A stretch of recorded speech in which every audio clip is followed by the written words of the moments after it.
Update: my husband didn't answer my calls while I was in labor and my brother played a cruel prank as revenge. I don't think this will be something we can come back from. I just don't think I'll be able to heal with him, because there is no way he didn't know it was me calling, and he still hasn't told me why he didn't answer. I know I thought I wouldn't decide right away, but I actually don't want to forget how terrible it was waiting on him, thinking he couldn't possibly leave me like that no matter how angry he was.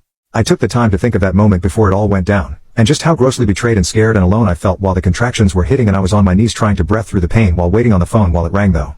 And I just don't think there's any coming back from that. I wouldn't want my daughter to think it's okay to stay with a man who destroyed her trust that way either. I will be contacting an attorney, and we'll be meeting with them in the coming weeks. We had a prenup so it hopefully won't be too hellish, I hope. I feel like this situation became even clearer when my friend asked me if I'd still trust him as the one to sign off on my medical papers, and the reaction to that idea was visceral. I wouldn't, and I want him to get off that legality as soon as possible. In fact, there are roommates I had in college who I would trust more. I would have never ignored so many calls from him consecutively unless I had told him expressly that I was unavailable at a specific time, and even then. I feel good with my brother and sister-in-law here with me, especially so with her being a nurse and having been there through the birth.